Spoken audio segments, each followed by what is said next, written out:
I have the pleasure of introducing our next speaker, who needs no introduction to this audience. So Jeff Stempel is the Doris S. and Theodore B. Lee Professor at UNLV Boyd School of Law, and as I'm sure you know, one of the field's most influential and productive scholars. His treatise on insurance coverage and his casebook, both with Eric Knudsen, are extremely influential and I'm sure well known to you. And we're very happy to have him with us here today presenting a work in progress. And just as a sidebar, I'd like to encourage any other folks who are interested in sharing works in progress with us. That's kind of the most exciting type of work to have in this setting. And so thanks to Jeff for sharing it with us. And before I hand it off to him, I'll just say that in 2 weeks, we'll have two other folks whom I'm sure you all know, Bob Jerry and Doug Richmond. They'll be presenting some excerpts and reflections on the latest edition of their book, Understanding Insurance Law. So with that, I'll hand it over to Jeff. Oh, thanks, Travis. And as he noted, and my apologies if you hear barking dogs in the background, but we hope that my spouse will put an end to this soon.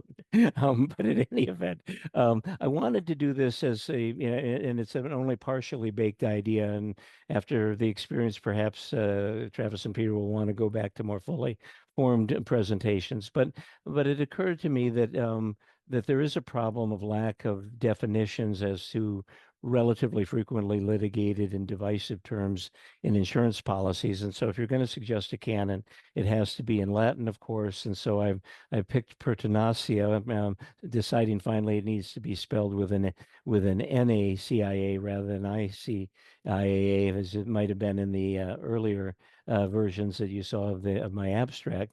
And what I'm suggesting by that, and I'll try to explain the rationale after I make the proposal, is that where an insurer, or if it is the policyholder or the broker who's responsible for the language, is invoking an undefined term in its favor, essentially, and that's usually, of course, to limit coverage for the carrier.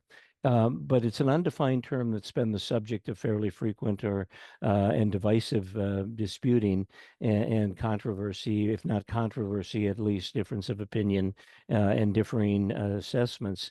That should create a presumption of invoking the contra preferentum canon. Again, whether one applies a contra preferentum canon as a first, middle, or last resort will vary with the particular jurisdiction and even the judge in the case, in my view, being the legal realist I am. But essentially, it would be a way of opening the door, or at least beginning to open the door to a contra preferentum analysis in favor of the non-drafter that would be stronger in the case when you're dealing with an undefined term. And again, and I mean an undefined term that has caused problems, if you will. If it's an undefined term and it's a case to first impression, then I think you can make a good case that without some sort of fair warning, that wouldn't be. It would be arguably unfair to the drafter to invoke the canon. But certainly when this is the fifth, 10th, or 150th or 500th case talking about what is, for example, physical. What do we mean by physical? The fact that the policy is not defined that, for me, would trigger this canon.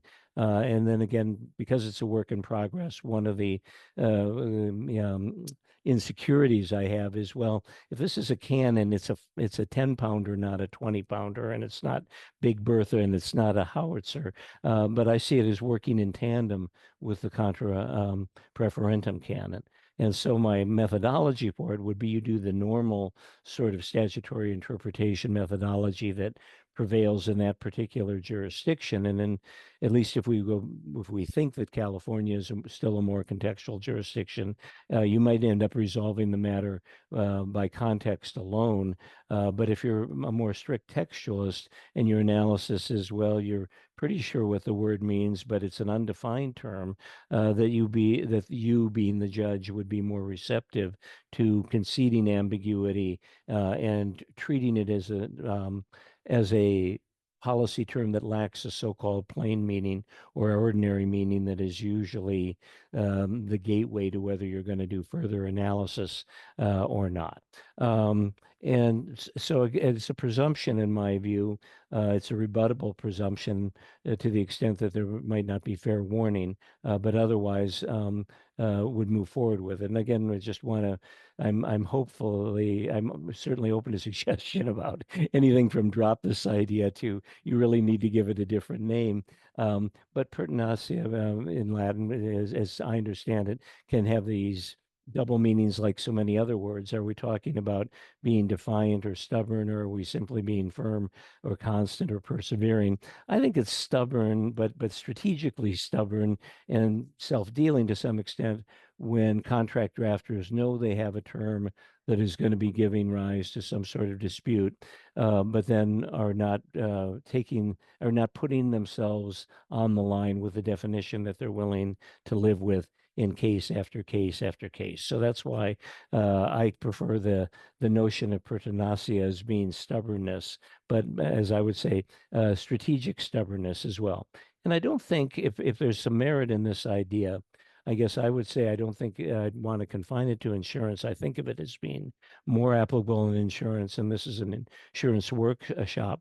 But if I knew more about consumer contracts, leases, bills of lading, things like that, I bet we could find similar examples in standardized instruments where there are words that are there are some words that may not be defined, but they have developed such a body of case law or a custom and practice or a usage in trade that makes a definition superfluous. People know what it means. But I would bet you, if I had better knowledge of that area of law, we could find a lot of examples where there are words that are frequently disputed and frequently litigated. And then for that reason, we would find that it would be useful to have this sort of mild presumptive penalty against the drafter that continues to um, provide us with a system in which there's disagreement in that sense. Now, I think insurance is different because it is an adhesive contract.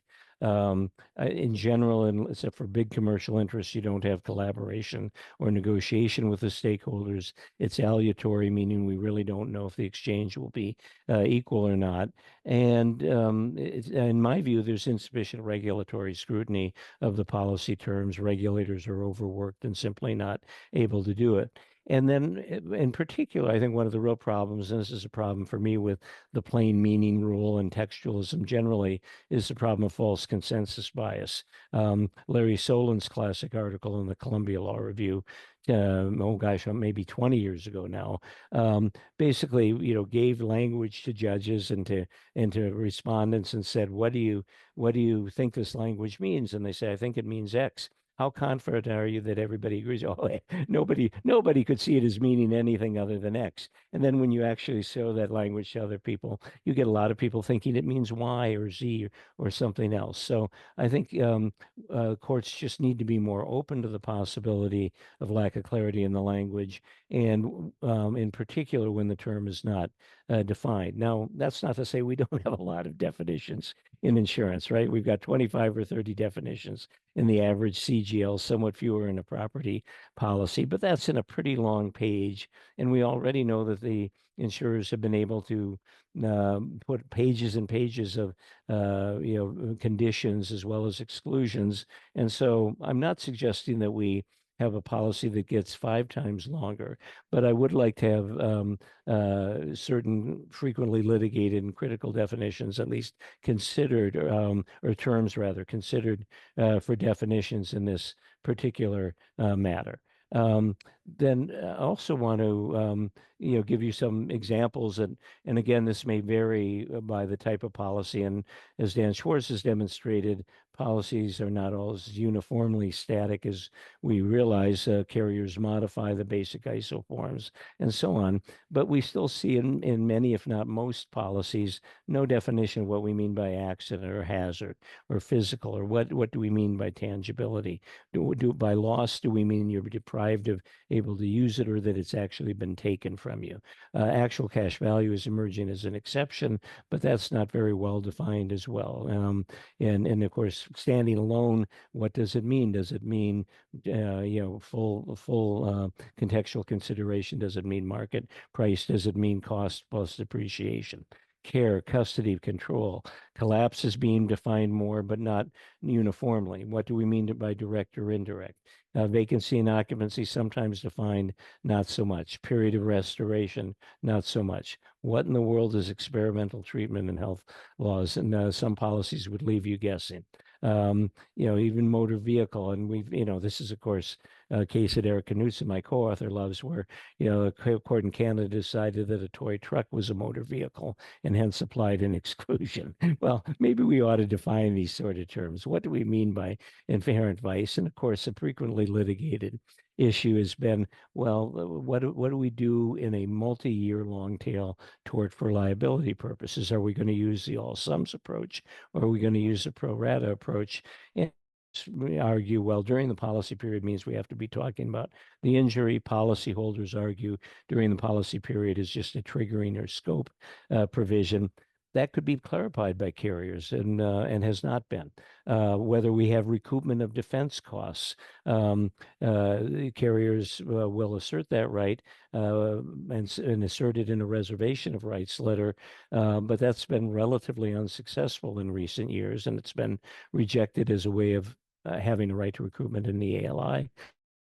And I think that's probably an example where there may be a de facto contra Pertinacia canon operating if carriers are not going to put it in the policy that they're going to have a right of recoupment for duty to defend expenses that turn out to be not for potentially covered claims.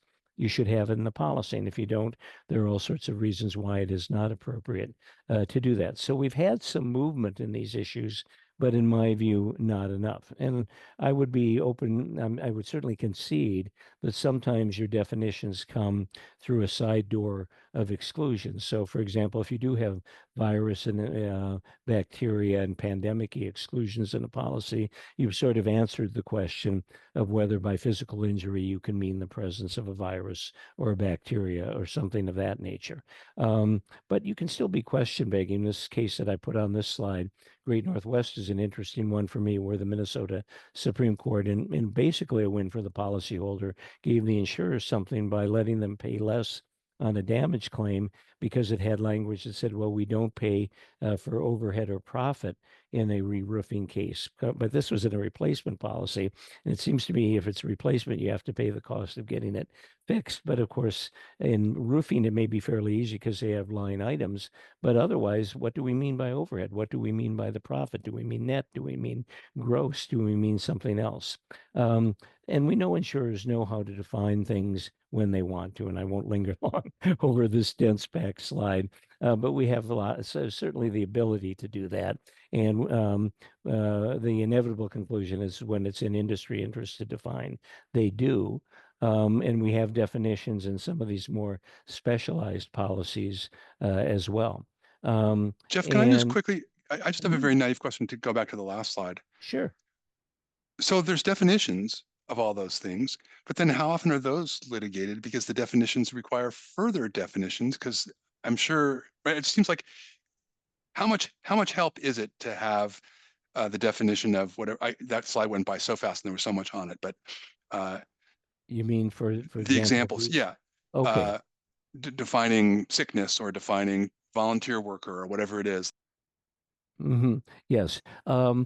I would, well, this is again the ravages of the work in progress. But my contention, even if I'm successful in pushing this or getting somebody to accept it, is that it's not necessarily a cure-all. So I don't deny that if you define terms like physical or accident or inherent vice in greater degree, there will still be interpretive calls at the margin. But I think they will be at the margin rather than at the center as much. And so, but you've raised an interesting question, which is why it's good to be doing this in the work in progress. And what I probably need to do is take a look at these sort of definitions and see, well, how much litigation has there been versus if there hadn't been. And again, you can have maybe definition by exclusion is what fixed the problem, right? We had questions about whether asbestos was a pollutant and applied to in a pollution exclusion, but then the industry fixes the problem by just having a broad asbestos exclusion, right? And fixes the problem of the qualified pollution exclusion with an absolute pollution exclusion. But as you pointed out, you still have debates about what do we mean by how do we apply the absolute pollution exclusion. So you can have even, and that's a lengthy definition, as you know. So I concede the point. And that's why I would suggest, and this is probably the next step if I continue with this project, is to think about what are, well, for looking for, groping for a mnemonic device, what are the dirty dozen? Can I come up with 10 or 12 terms in an insurance policy that are sufficiently problematic that would be on my list of ones where I would urge that there be a definition, as opposed to coming up with 80 more definitions or something like that. I concede your point on that one particularly. And again, pollution is that example where, it's a lot of verbiage. It does a pretty good job. We know the smokestack stuff and the effluent coming out of the pipe isn't covered anymore, but we don't know about the other things. And when it's applied over literally, it's because usually courts have at least implicitly taken the approach of the surplusage canon, where they have to give every word effect. So it's soot and smoke and dirt and chemicals all have to mean something different, when I think it's really belt and suspenders is a much more viable way of looking at the way people write. They're trying to say the same thing several times so that there would be no particular ambiguity. But Peter's question, in addition to raising the "am I creating more problems than I solve" problem, raises the "is this a big enough problem that one should worry about it enough to try to create an entirely new canon of construction, not entirely new, but a derivative canon of construction, because it is at least a shirt tail relative of contra preferentum. And I think from the public policy perspective, notwithstanding it won't eliminate all disputes, it would reduce disputes. It would probably help cabin the discussions for settlement in a better way. It would probably reduce litigation. That's what I'm positing anyhow. For policyholders, I think it would be an advantage because it would reduce that tendency for insurers to have their cake and eat it too. And I realize I may not get a lot of sympathy from this group. I certainly didn't get a lot from the courts, except in North Carolina. But I think the COVID coverage cases are largely wrong in the situations in which the insurance policy did not have a virus exclusion. Courts sort of jumped to the conclusion that, well, to be physical damage, it has to be something I can break and have to hold in my hand. And to be a loss, it has to be that somebody stole it, not that I can't use it because I'm under some sort of an edict from the government. And what the carriers, and hats off to them, as they say, from litigation strategy, they ran the table there by picking friendly forms. When they were asked to, provide coverage, sometimes they answered and sometimes they made the 12B6 motion. They made the 12B6 motion in the courts they thought were friendly. In the cases where the policyholder counsel was the guy who did slip and fall accidents outside of the strip shopping center. And then they had this undefined term that they could work with. And as a result, they were able, I think, to pick their battles well, get some early precedents in their favor, get a cascade of precedents, and as a result, do well there in a way that they may not have been able to do if it had been defined. Subject to my next concern I'm going to get to in a couple minutes is, well, what if by urging these definitions, we get definitions that narrow the coverage, and it's not necessarily a pro-policyholder doctrine at all. And it could be a pro-insurer doctrine if it forces them to define coverage in a way that will narrow their obligations. But I think it also provides the possibility of what people like Harold Weston call a la carte coverage, to say, look, here's our policy, but if you want a different definition, or if you don't want a definition and you want to live and die with plain language, well, we can negotiate that about premiums. You wouldn't do that in average consumer cases, but it might offer an opportunity for more customization of policies in some opportunities. Of course, the big trade-off is going to be that it's going to create some transaction costs. That's a public policy one. The other one I'm going to be worried about is whether or not and I need to get a couple slides ahead on this in the interest of time, whether it is going to be a cure worse than the disease for policyholders, right? Will it be? And I think of Ken Abraham's example of this as being one of the one that I always think of. You know, policyholders were winning on the qualified pollution exclusion half the time, maybe even a little bit more. That was the one that had the exception for sudden and accidental discharges of pollutants. But they won so much that the insurance industry went to an absolute pollution exclusion. So now there's less coverage under this basic policy than there was. You know, not the end of the world. You have environmental impact policies and things like that. But by promoting more definitions, are we going to get more restrictive definitions? And that's one of my concerns. The other one is anytime I think about a canon or adding another canon or focusing so much on sort of the textual interpretation, I think it's just generally not my preferred style of interpretation. I freely admit to being much more of a contextualist, and I think you know, basically even language that seems to be clear ought to be double checked, if you will, by making sure it's consistent with purpose, reasonable evidence of intent, or any particular other indicia of meaning. Eric Knudsen and I, you know, gave our views on this and suggested this kind of what we call the integrative approach, which is sort of a contextual approach, if not on steroids, maybe enhanced, maybe even beyond the Thomas Drayage line of cases in California. So I'm not in pushing this canon, trying to make a brief for making it a hypertextual focus on this or immediately triggering contra preferentum, but I think of it as part of what could be a part of the toolkit, even though the real workbench should be all of these other indicia of meaning that we're talking about in here. And so to reiterate again, I'm seeing contra pertinacia as being a way to, if you will, determine how appropriate it is to invoke contra referendum and whether or not that should be done sooner or later, or whether or not contra preferentum is defeated by some of the other indicia of meaning that we might be talking about, like particular contextual factors, course of dealing, usage in trade, track record, and you know, perhaps even in the case of and I again fight the idea of sophisticated policyholder exceptions, but we might say where the precedent is so clear in a given jurisdiction that then it would be inappropriate to damn the drafter of the policy because they didn't actually make a definition in this part as well. And so, you know, some of these examples I won't belabor. They're in the materials of where I think not having a definition has allowed too much bobbing and weaving. Generally, that operates to the advantage of a repeat player in litigation.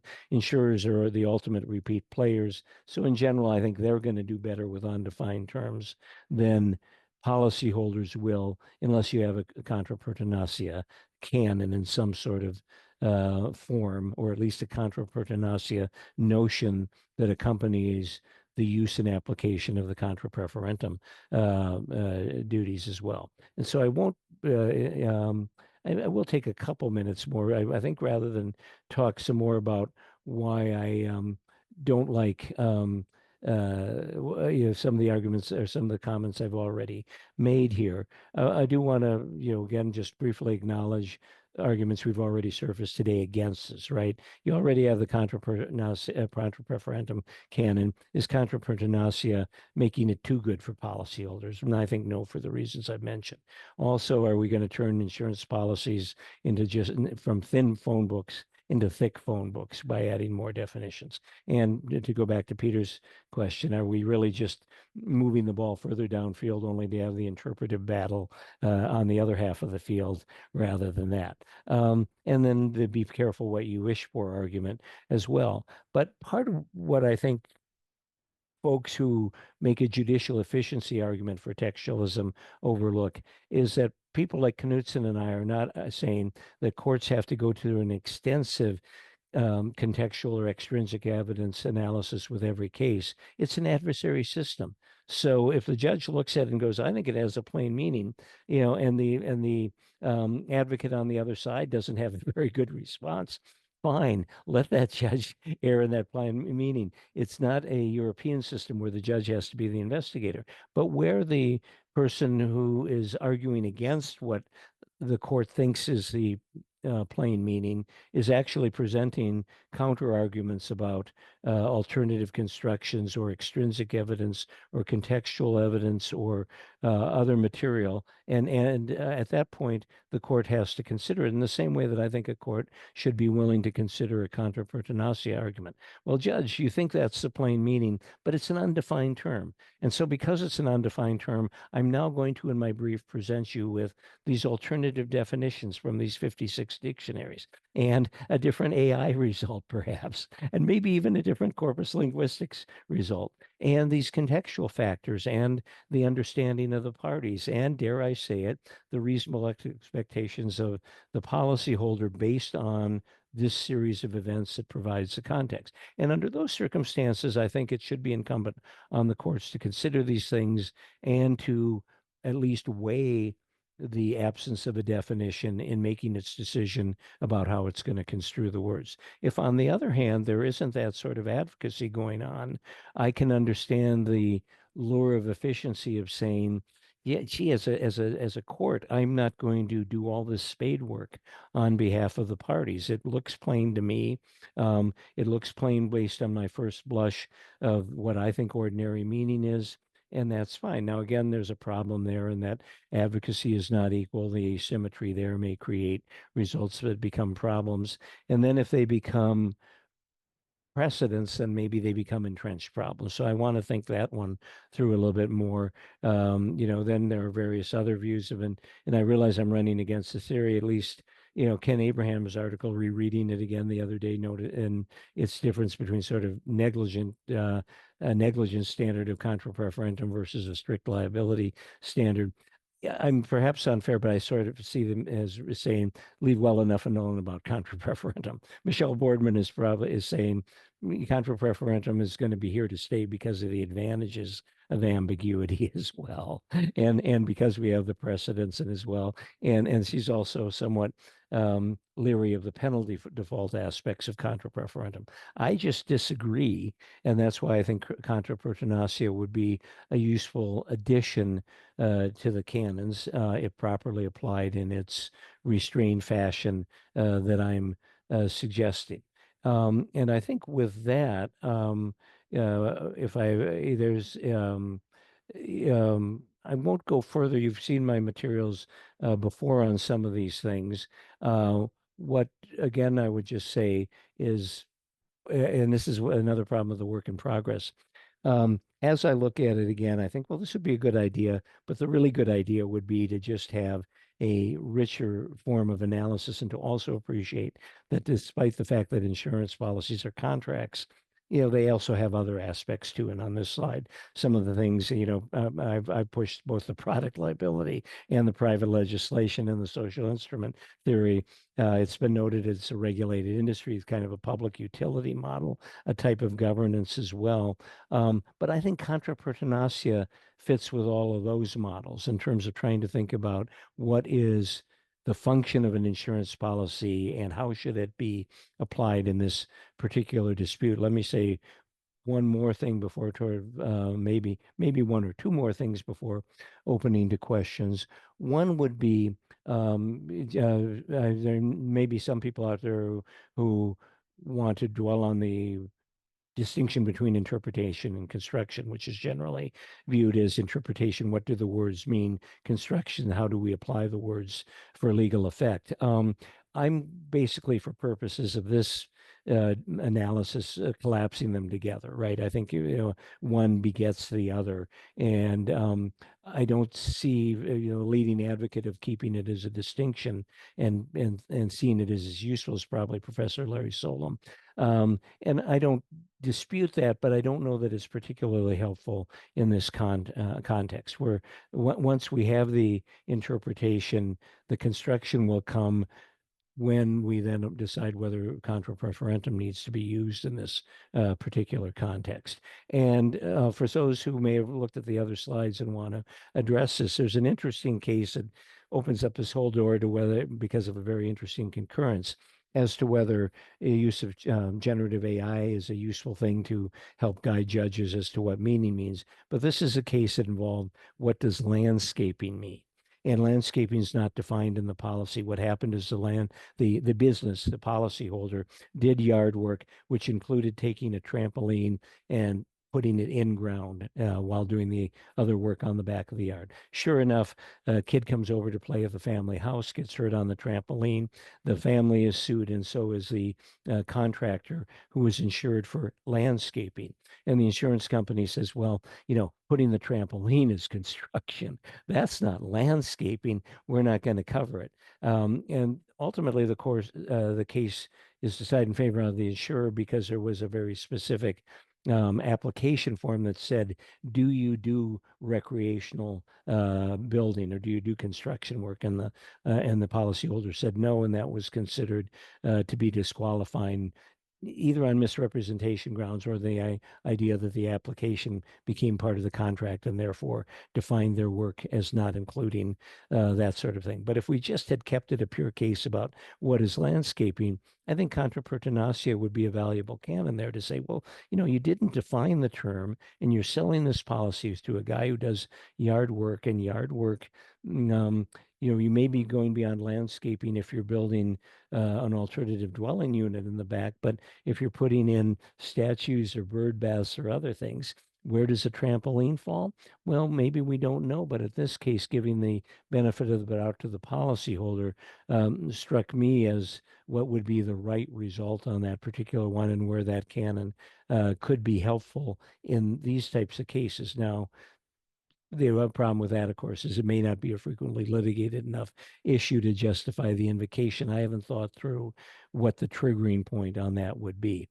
So with that, I guess, since we're at the half-hour mark or so, Peter, does it make sense to open up to questions? And then I think on Nikki's advice, I'm going to stop the share so I can see people, if that makes sense. Okay. Great. Oh. And Travis is going to run the queue, so I will excuse myself unless he doesn't want to. No, I'm happy to. And so we've got a good queue. Let's do Jay Feynman, Chaim Simon, and Peter Siegelman in that order. Thanks.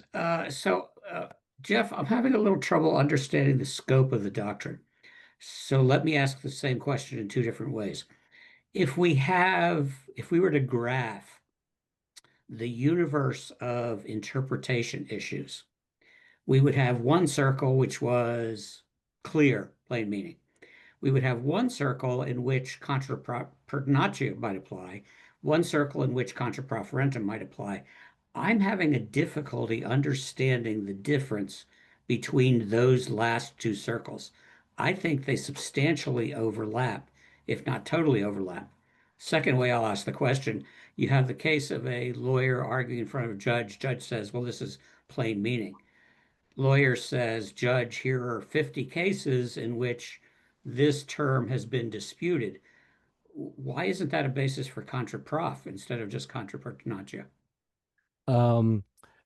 Well, and as you know, the courts have this legal fiction that mere division of the courts doesn't create ambiguity, which I think is empirically wrong. It does show that reasonable people, assuming that all judges are reasonable people can disagree about the meaning of the term. And so it's a good point. I guess what I would say there is contra pertinacia would be something of a would make you more would be a catalyst to having less doubt about whether to apply contra preferentum. So if it's an undefined term on which there have been these 50 cases that go the other way than the judge is thinking, then the fact that it's the undefined term and the frequently litigated would say, you're right.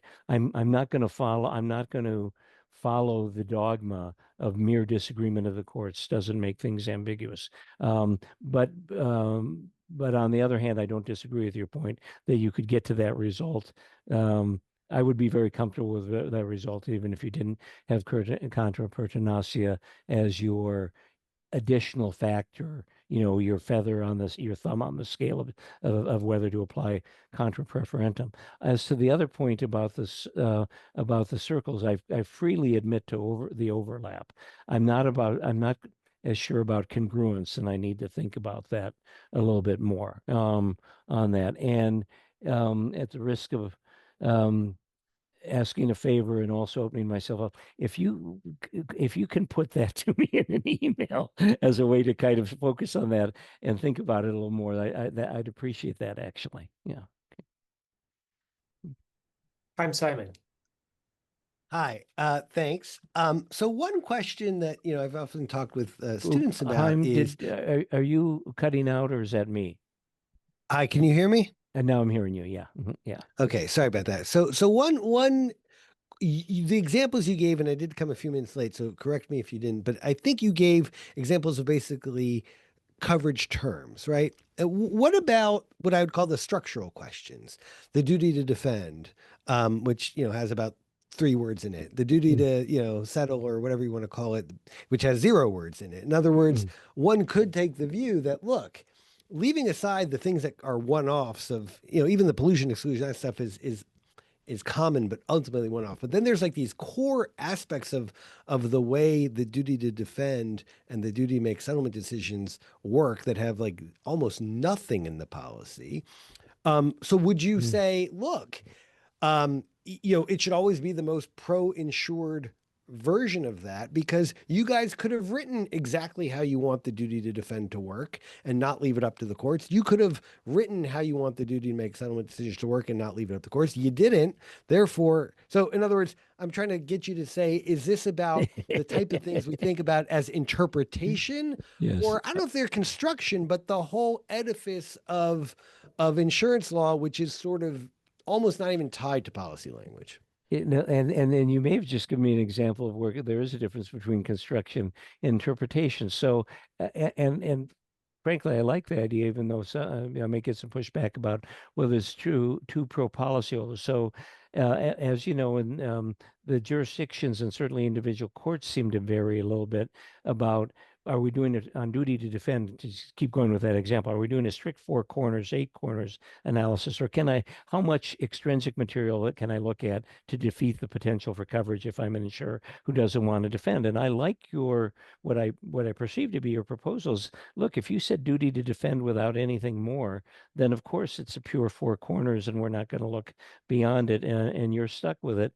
On the other hand, maybe it would lead to the sort of be careful what you wish for, where the carrier says, well, I'm going to define duty to defend this way. Duty to defend means we will defend you if, after investigating all the facts beyond the 4 corners of the complaint, we find that there is no potential for coverage, in which case that's a worse result. The one-way, two-way issue. In other words, it's 4 corners, 4 coverage, right? So I mean, there's infinite variations here, as everybody knows these cases. So yeah, it was just like it struck me that your examples were of one type, and they may work very differently if we think about the kind of more structural questions. No, that's a great point. And then let me just add real quickly. To the extent that we're in the be careful what you wish for thing, the carriers will go, well, all right, you poked the bear now. We're going to pin some definitions that are really going to help the carrier. Well, hopefully regulators wouldn't permit some of them, right? To say, look, you can't be selling a general liability in this state and make it that tough for the policyholder to get the duty to defend, because then you can run out the clock on them, and you can be doing all these things to try to defeat coverage. But again, maybe that's totally unrealistic given both the inclinations and the resources of the regulators. Okay. Thanks. Great. So Peter Siegelman and then Ken Klein. Peter, you're on. Sorry, yeah, sorry. Jay kind of asked my question, but let me just try it again. So like in that trampoline case, the Snell case that you mentioned at the very end, it is the case, right, that landscaping is not defined, or trampoline is not defined, or whatever. So how does that even, and I thought I heard you to say there are no cases in which a court had to opine on what landscaping was, or whether trampolines, in-ground installation of trampolines was landscaping. So I'm just wondering why. That's a fascinating case, but I'm just not sure why that triggers contra pertinacia as opposed to just ordinary contra proferendum. And then just to flesh that out, like would you say if if this thing has been litigated in 50 cases or 25 or whatever in this jurisdiction or in any like how do you operationalize when you've been Okay. stubborn enough to make this thing Sure, happen? sure. And as you know from and I can't I think the PDFs of my slides may have gotten circulated. So at the tail end there are some other landscaping cases. But yeah, I only found about a half dozen. And so that's why it may not be the best example. On the other hand, in those half dozen, there's that should at least trigger the thought that we might want to do that. And particularly if you're in the line of work where that's a big part of your book of business is selling insurance to landscapers, it can't be the first time that this has happened. And we must, and in the cases that insurers have won, the policyholder has done something that's quite a bit beyond putting in the trampoline or putting a volleyball net up or something like that. In one case, they were, pulling like 20,000 trees, and in the other case, they were building things and so on. And so it was just of a different order of magnitude. So I freely admit to being uncertain about what is the triggering point generally. As to the why don't we just cut to the chase with contra preferentum on that? And this is where, maybe it was a mistake for me to go down the textuals avenue because I'm such a non-textualist in this sense. I would resolve it by saying, what do people what does this type of business do? Did you look at what they did when you were underwriting? Have they had claims like this in the past? What was said to one another? Were there any other indications of that? And to try to say, well, okay, what did not only what did the policyholder expect, but what did the carrier buy into in return for a premium? I know you're doing these things here. I know you're putting in a pool or you're putting in a tramp. That's fine with me, as opposed to you're putting in a trampoline. You should have told me.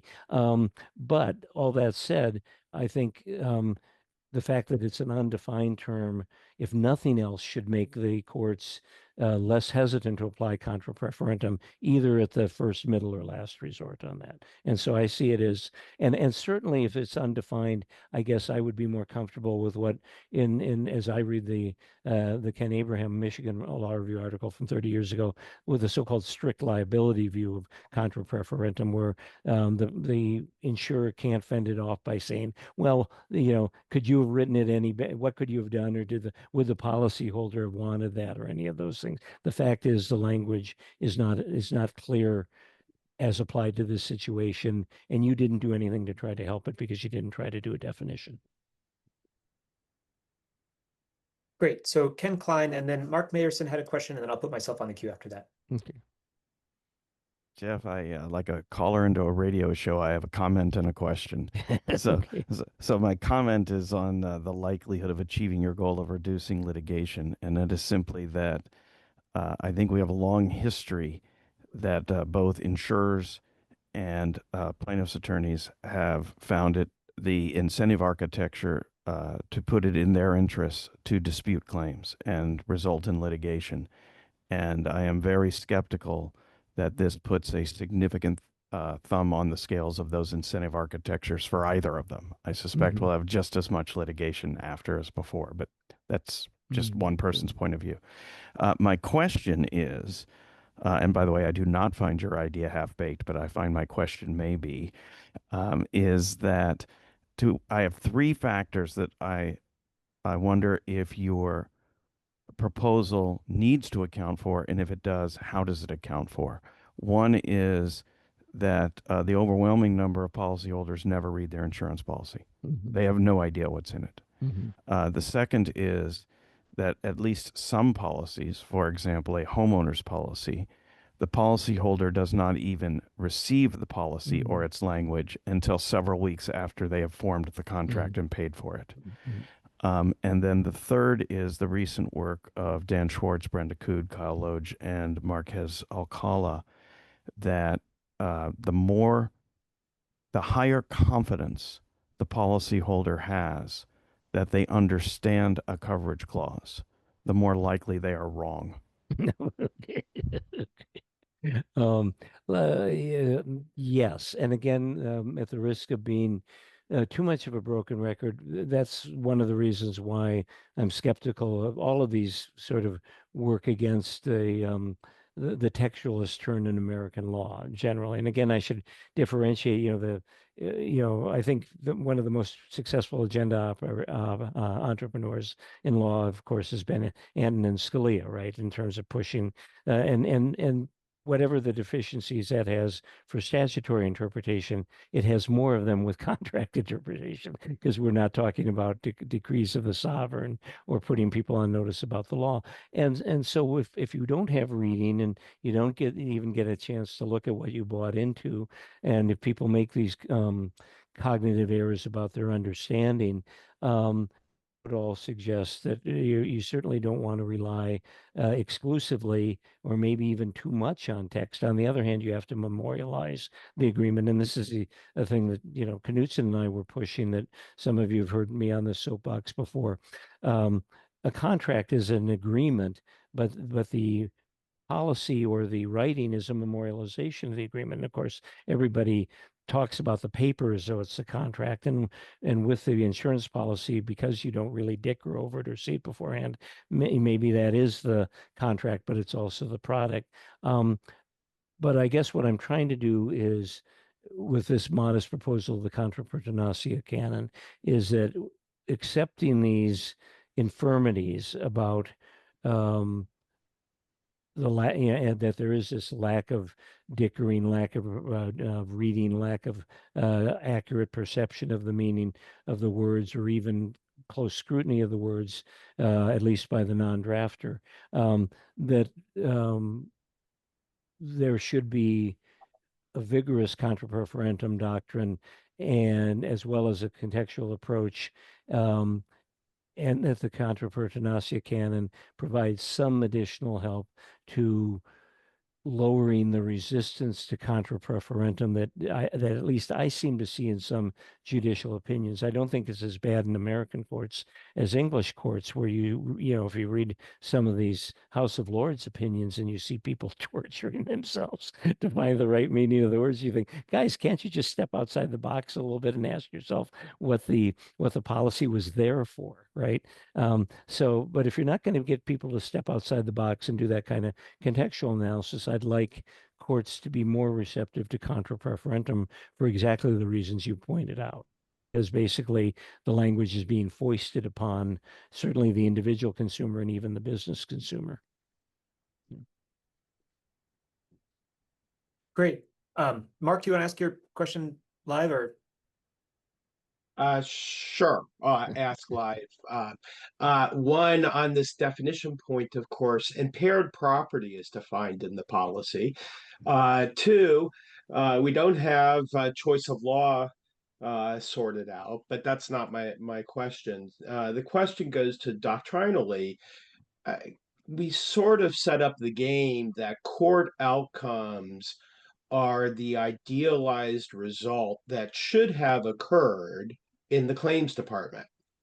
And because that's the case, that's the case because we have the discovery theory of common law, and we award prejudgment interest. So how is the claims department supposed to come to grips with the evidence and doctrines, because we have a railroad to run as well. So the transaction cost of departing from merely the text has these incredible costs. So harmonizing this outcome, the judicial outcomes, with running the claims department, and then the rest gets entailed, I think, from this. Sure. A couple things. And I guess I may have listed impaired property because at the time I was thinking that even though it's defined, I don't think it's particularly well defined, but then the answer might be it can't be done better. As to the point about the claims department, these things don't happen in a vacuum, right? In the sense that if there's a dispute over coverage, whoever is representing the insured, the policyholder or the victim who's been assigned the claim, is going to be spelling out their arguments. And so the claims department, again, that's kind of like the adversary system writ small, right? The adjuster is not going to have to go out on a snipe hunt to figure out non-textual things that may relate to the meaning. And so to the extent there's anything like that, or to the extent that the claims person is underappreciative of the context or of the applicable law. For example, if you're in a relatively strong reasonable expectations or contra preferentum state, presumably the counsel will keep the claims person informed of that. And again, nobody goes up the ladder in an insurance company by being too generous with claims, is my cynical precept. But we would probably want, ties to go more often to the runner, or things that look to be ties to be gone to the runner, or at least give the underwriter, the claims adjuster, excuse me, pause enough to roundtable the matter or kick it up to a manager. And so in that sense, I think actually contra pertinacia would be helpful, because if I'm the claims adjuster, I go, oh, this court has adopted this crazy contra pertinacia canon that we don't quite know how to operationalize or apply, but it does suggest that I need to be more careful in denying a claim if the term is undefined. And therefore, in trying to decide, do I just, do I let this murky situation be resolved in favor of coverage, or do I instead get my back up and resolve it against coverage? I think that's another, if it may not be it's certainly not a thumb, but it may be a small finger on the scale that the claims adjuster is weighing. So I could see it providing some value that way. Great. So I'm going to put myself in the queue, and then Harold Weston had a question in the chat. I'll see if he wants to ask it live in a moment. But Okay.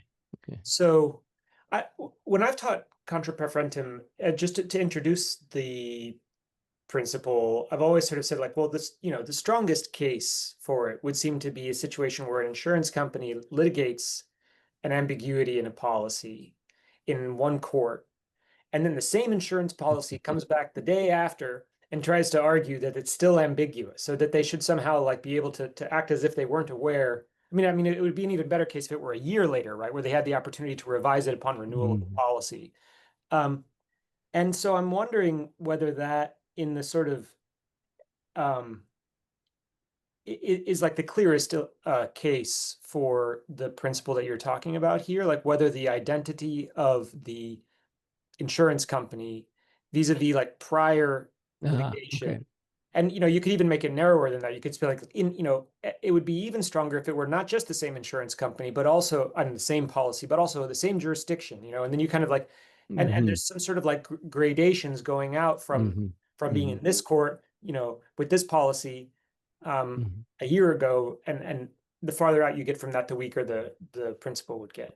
I like that, and I agree with that. And as you know, some of that goes on now, where policyholder lawyers are sometimes, and sometimes insurers are effective too, by saying, well, this is what they're saying today, but just last month they said this, and it's usually at least in another court, but we sometimes see it, within the same courthouse.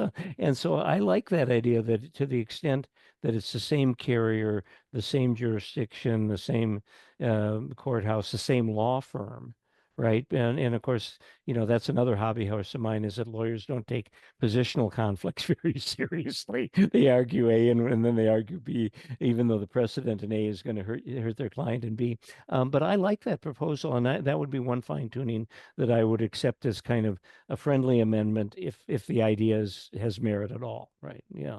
That I would be more aggressive about asserting contra pertinacia under those circumstances. Yeah. Thanks. Great. Does Harold Weston want to? Harold? Yeah, sure. Hi, Jeff. Hi, Harold. So I guess I got a few issues here, and I put it in the chat. Not sure where we'd have time, but I started there, and that is, I have the concern that we don't have to define everything in a policy. And you can wind up footnoting every word and choosing which of those words, and getting ourselves no further along. I think the problem is there's just bad drafting in most of these forms. And I think Michelle's article years ago about why we allow that to happen remains relevant. You've talked about that. So I think going back to the insurers to make them finally fix bad wording, and ISO to fix that. But the other thing to your comment about landscaping, insureds are going to have different exposures, Jeff. And Mhm. what is a typical landscaper is going to be typical, and someone who's not typical can get that coverage specified by saying our activities also include these things. Mhm. And we see that a lot in the professional lines, where insurers will ask, what specifically are you doing, so that our definition of attorney practice or medical practice or counseling is addressed. What are you doing so that we know that our policy form can be expanded to specify what you're doing? And the other thing that may come up here is the NAIC, no, not the NAIC, the codes, the Mhm. NAIC codes for what an occupation is. And so I would be curious in the trampoline case, how that was rated for landscaper and what other codes would be available for hardscaping. This may be a case that landscaper is one thing, a hardscaper is another, the ones who are doing stonework and masonry work and brick movement. Mhm. So it could be, again, without seeing that case, the briefing might have had, if he wanted to be a hardscaper, we would have rated him for that and charged him for that, and we would have covered it for that. So this could be an application problem rather than a definition in the policy. Right. And that's I again, without having done a deeper dive onto the underlying materials before the judicial opinion, yeah, given that the insurer won basically on the application representation, that makes sense. And blind to the cumulative administrative costs of spending more resources on underwriting. But it does seem to me it would be, I would like to see, ideally, right, if you're going to just sell a landscaping policy, you define landscaping however you want to. And if you want it to be just, if you will, botanical, in that sense, that's a term that Lee and Egbert used in their corpus linguistics article, kind of talking about the Snell case. You say that, and then you say, but if you're the agent, and then this is all of a piece, the agent should say, well, what kind of work do you do? Well, I mow the lawn, I trim the hedges. Well, the agent should at least ask, well, do you install stuff? Do you build things? It said, well, if so, then you need this endorsement, and you'll have to pay a higher premium because your rating is going to be different. And I got to tell the underwriter that. And I'd like to think that that's what happens out in the world, but I suspect it doesn't, because the most obvious example to me are the flood cases where somebody's had water damage and their house is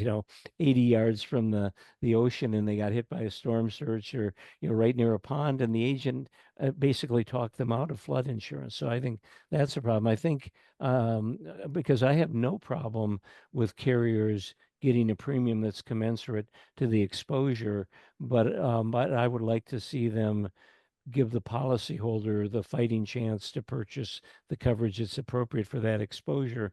And instead, my perception of what happens is agents want to make the sale. They want to keep the premium down. They sell the brand X policy, when what the policyholder really needed was brand X plus some additional coverage enhancing endorsements, even at a higher premium. On the drafting, is it poor drafting? Will more definitions just bring us more poor drafting? Yes and no. I mean, I think that that's true, that the drafting is often problematic, but we do see cases where, when the carrier really wants to mean it, again, I'm talking against myself a little bit, because when the carrier really wants to mean it, it's often to narrow or bar coverage.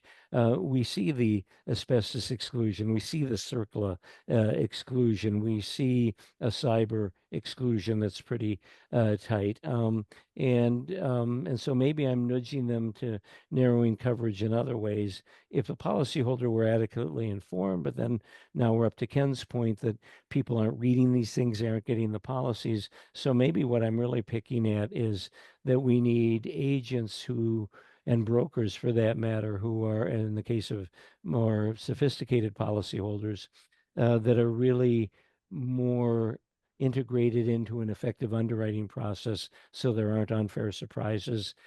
but I have nothing against the carrier getting a higher premium if the carrier is really there to deliver and not take an undefined term and bob and weave with it in an opportunistic way. Sure. The last comment I'll make and move on is I think we'll find many, many brokers.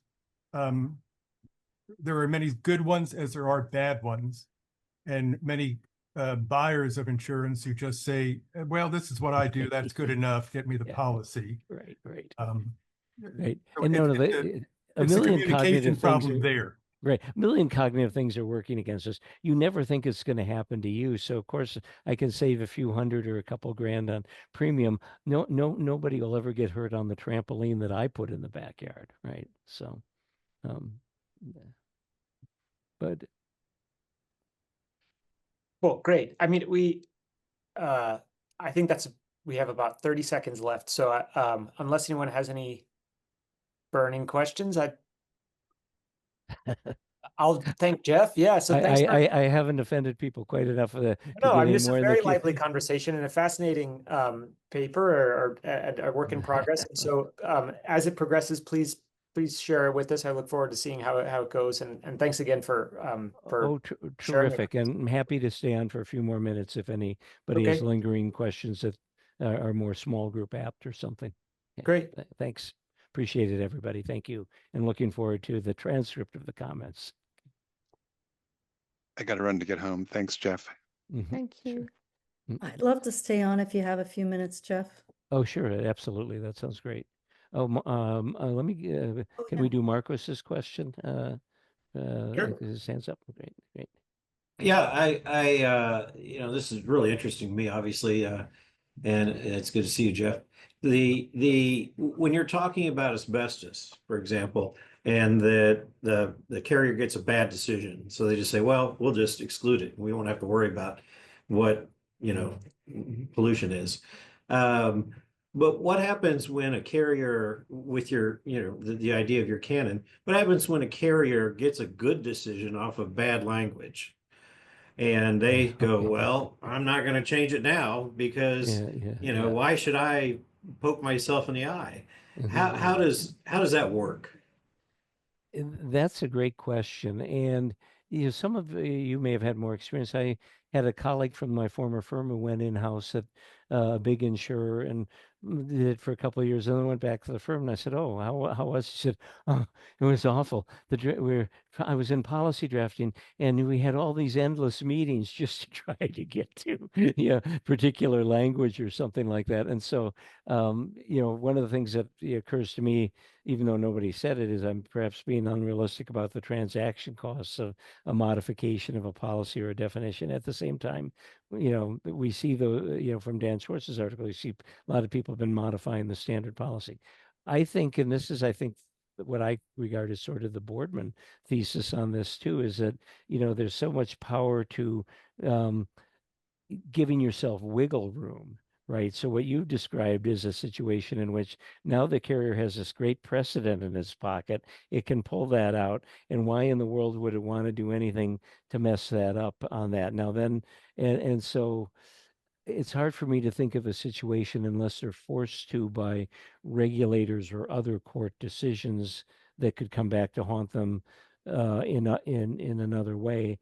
Why aren't you going to take that win and just take a victory lap with it? Right, is what they're going to do, and I don't think that's avoidable at least with that particular language. What might happen though is if you have a jurisdiction that's doing more contra pertinacia on in other types of cases involving other language, at least I think I could see in-house counsel or looking at and go, well, we won this one, but given the way the rest of the law in this jurisdiction is going on interpretation or construction, I'm not confident. This is a little bit like still relying on, I need a better example, but something that's that we all regard as a precedent that's living on borrowed time.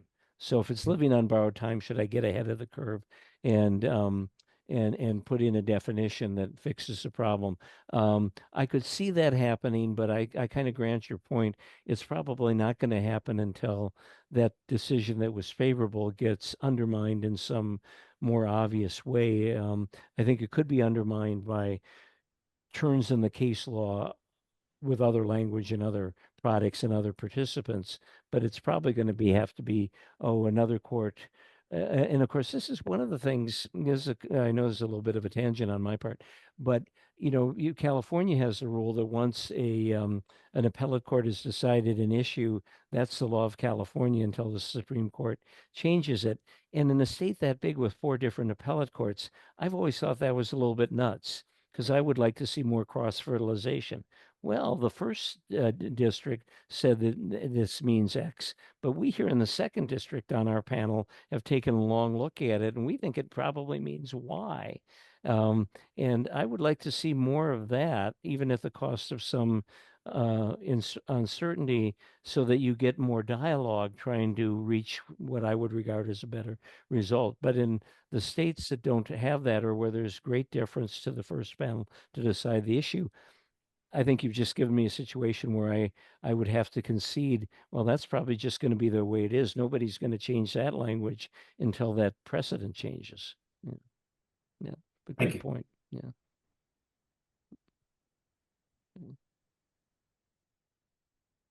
Jeff, as a former California attorney, there are often differing opinions in different districts.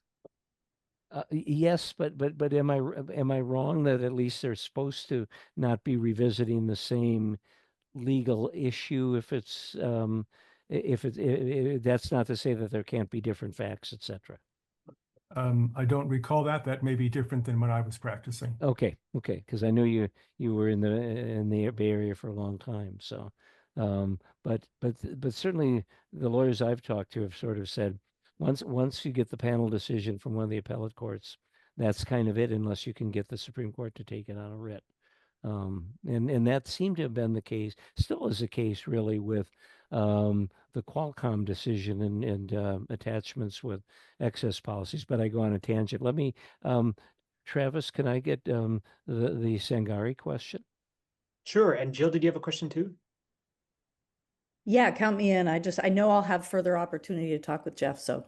Yeah, that's what, and I didn't mean to diss Jill. I was just wondering because the others might peel off the queue, and Jill and I might go on for 20 minutes on some of these issues. So Thanks, Seema, Professor. Yeah, thanks, Professor, for taking your time.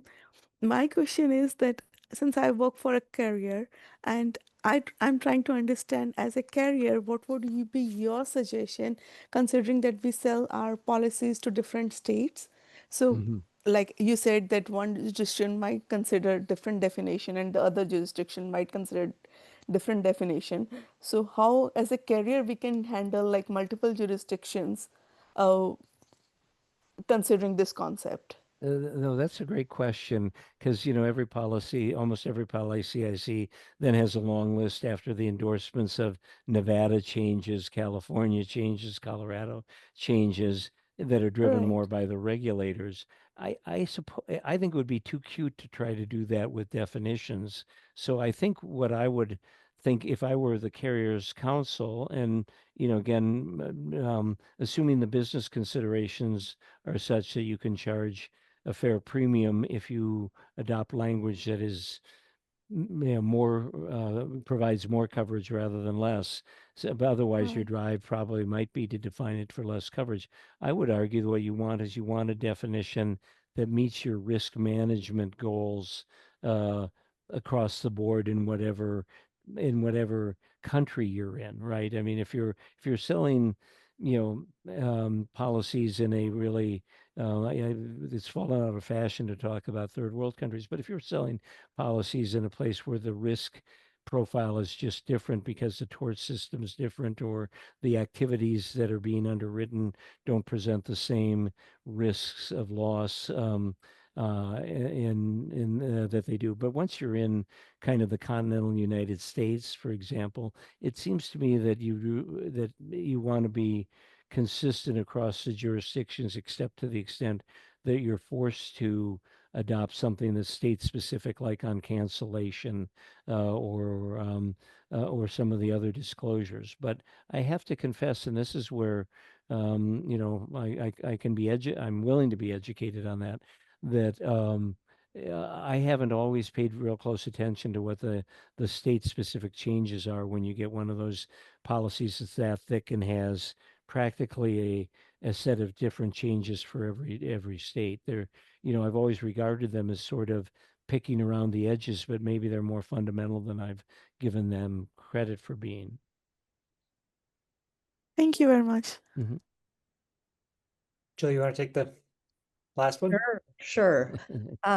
First of all, thank you. I mean, this is packed with, with stuff to talk about. The thing I'm thinking is, and this is sort of Peter's question here, it's really hard to draft a definition. So the proof of this is to,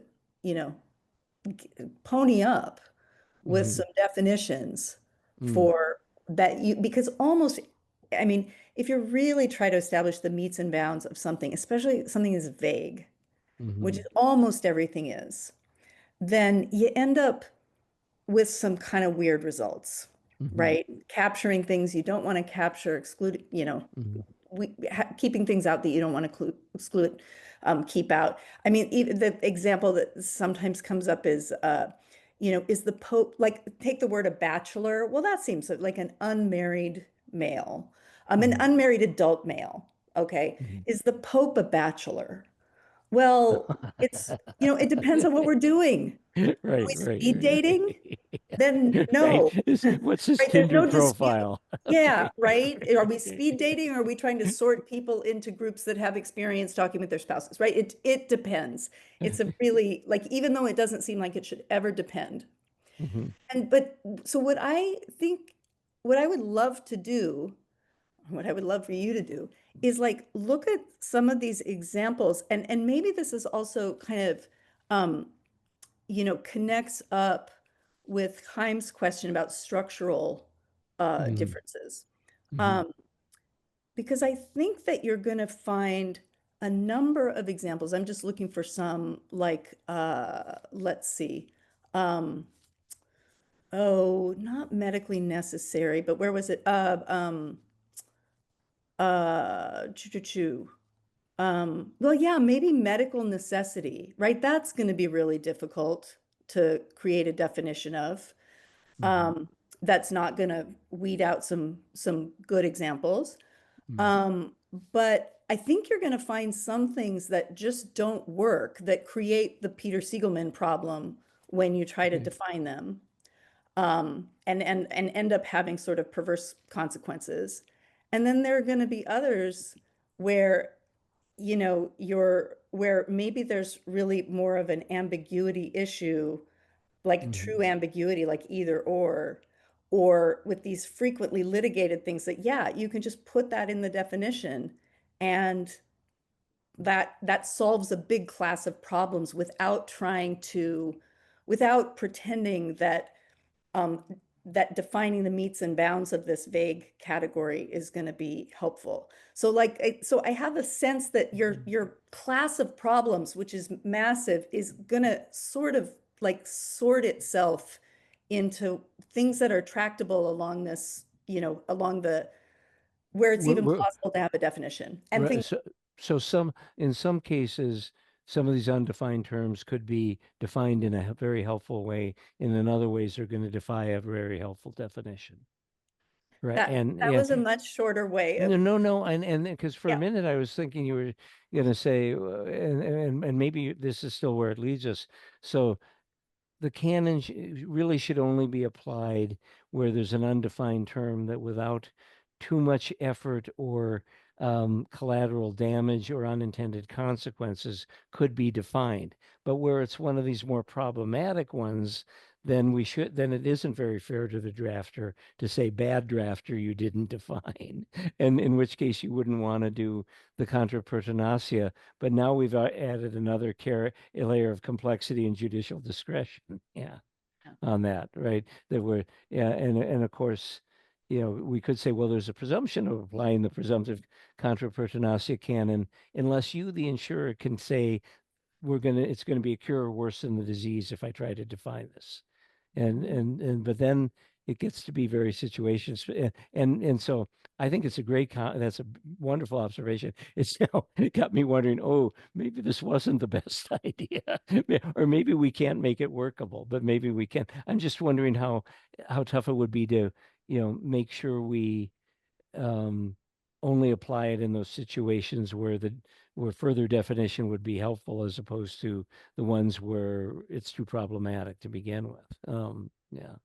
Interesting. Okay. I can add an example too. And this is just, I think it's picking up on, was it Mark's point about when insurers get a good result from bad language? Marcus's point, yeah. From lousy language. So there's a case, a really interesting one, where it was a homeowner's policy where a home was massively underinsured because it was a log home, which is very expensive construction, and it was classed as a wood frame home. Okay. So way underinsured. But the policy has an enhancement that says that in the event that the policy limits are not enough to cover the replacement of the home, that this policy shall provide, and here's the key, so or the language, an additional amount of insurance, comma, up to 150% of the policy limits. So does that mean that, yeah, you see, is the additional amount 150%, or Yeah, does the yeah, additional amount or just is goose the you up to total- 150, right? Right, Okay. right. And similar to the trampoline case, this was decided based on some the extrinsic evidence. There was some, something about some conversation about this. But the interesting thing is that the insurer won on this. I mean, it seems like an awesome case for contra proferentum, right? But think of the situation. This reminds me of sort of Tom Baker's stuff on, at point of sale, point of claim, because it basically, so notice the insurer could have written up to 50% of the policy limits. Right. And then it would have been clear that the additional amount was that 50%. And that, in fact, was the outcome that the court said, oh, it's the lower number. But so what it in effect did is, like it said, oh, well, insurer, if you could write this either way. Okay. And at the point of selling it, which sounds better, you get up to 150% of the policy. If anybody were to read their policy, right? Of course, understanding that. But up to, so it's sort of like, yeah, provide this additional amount of insurance up to this big, big number. Isn't this awesome? Point of sale, point of claim. Oh, what did you expect? Like, no, it's this crappy little. We're not gonna practically double the policy. We'll just give you some more money for the underinsurance. Yeah, right. Yeah. So anyway, I just thought of that when I heard that example about getting a good result on policy language. So. Oh no, that's actually a great one, and I assume now I'm going to send you an email and ask for the name of the case and all that. But also, just out of curiosity, even with the court's lower level, I assume the policyholder still was left holding the bag on some of the construction costs. Oh, absolutely. Yeah. The policyholder came up really short. Oh, and you know what? Actually, because Jeff, this is what we were talking about before. This is maybe also fun for people. So I gave this problem to my insurance class on an exam, expecting that they would recognize that there are two different ways to read this. And by the way, I think if the additional amount, like the way it's written, an additional amount of insurance, comma, up to 150%. That's sort of more direct to saying, what's the additional amount? Like I talked to the president, comma, Donald Trump. It's in a positive, right? As opposed to this additional amount is somehow a modification of the providing. Like we will go through this activity of providing insurance up to when we reach 150. So it's sort of more roundabout to get the insurer-friendly reading. But here's the thing. I give this on an exam to my students. There may be 35 people in the class. 30 of them say it's unambiguous favoring the insurer. Wow. Okay. That's what I mean. In a class where, right, where, and so just notice, it's certainly these are not, they're they're taking an exam. Yeah, You know, yeah. they're trying to detect ambiguity, but they had something in the way of their ability to apprehend the ambiguity. So they couldn't even apply contra proferentum. So that's what I mean about this pro Oh proferentum yeah, bias. and while it's fresh in my mind, even if other people aren't as interested as you and I are, because I'm very interested. What was the face value of the policy? Like $500,000? Yeah, I think it was 600,000. Okay. And see, I just wonder if when people see that it's a large policy, the idea that you might get up to 900,000 in coverage, as opposed to 1.5 million. I don't know if they've done the math internally to think a windfall for the policyholder. Yeah, Ambiguity aside, that kind of thing. But oh, this is fascinating. Okay. isn't that, yeah, that's this pro preferentum idea is really, yeah. Oh no, I like that. That's much better than the Contra Pertinacia idea. Oh, no. Oh, and Travis, just because so when I asked students about this, they said, well, it's the insurer who's writing it. Like they know what they want to do. Like they're probably writing it in a way that favors them. This So- is right up there with what I remember being told in the bar at one bar review course. If it's a question about the negotiable instruments, always go for the bank because the bank wrote the law. But anyhow, now I don't know if Harrison, Meyerson, and Rogers are just on and have gone off for coffee or not. Marcos, I know, is still with us and stuff like that. But so Jill and I should probably schedule a time to talk more about some of these other things too. Travis didn't think he'd be on the line this long, No, it's great. moderating the discussion. Bill, I'm going to sign you up to present on the pro preferentum topic. Maybe whenever you'll do it. I think it sounds like a great. Yeah. It would be a nice kick in the pants for me to like do something with it. It's the thing is, it's kind of it needs some empirical support. So Rogers is still here. Professor Stempel, we've never met, but I know you from your writing, your academia, that I teach liberally in my course on mass torts and liability insurance. And I just wanted to let you know, I am a long time watcher, admirer of yours from the time I started at Travelers in 1990. So I would love, because I'm so fascinated by this, and Professor Anderson knows this too, because we've talked about, she teaches downstairs from me, when I'm upstairs polluting the minds, with a more tactical way of looking at insurance, especially in the mass torts context. But I'm not going to bog you down other than to say, I would love if, I can shoot you an email or, or something where if you have time for a conversation, because I am so fascinated and enamored with a lot of the work that you've done over the decades that I use. I'm more than flattered. It's like, you mean you actually found it useful? I find it extremely. We spend there's a rousing time when we talk about the Professor Stempel work on CGL policies and asbestos and environmental, and during the great heyday of the wars over language and whatnot. So when it comes to all of these issues you talk about, I just wanted to let you know, I've been sitting here quietly in the background because, as Professor Anderson knows and Travis knows, I sometimes, maybe get over my skis, but I just want to let you know, if there's, any way that we could pick up, I would find it incredibly useful for me. Oh no, that would be lovely. Shoot me an email. I'm obscure, but not that obscure. Just rather than try to read it to you online now, just Google me and send me something at the UNLV email, and we can set up a time to talk. That would be absolutely great. I would find that endlessly valuable. That's great. Okay, that's good. So I'll just very quickly show you that, I am not just a voice here. I was gonna But, say, hi, Professor I Anson, don't know hi, why. Travis. I don't know if Like Harold I West. say, those two are very used to me just hiding, quietly, off on the side. No, But I don't know if this- Harold Weston was in his bathrobe or what, but why he wouldn't face us, I don't know.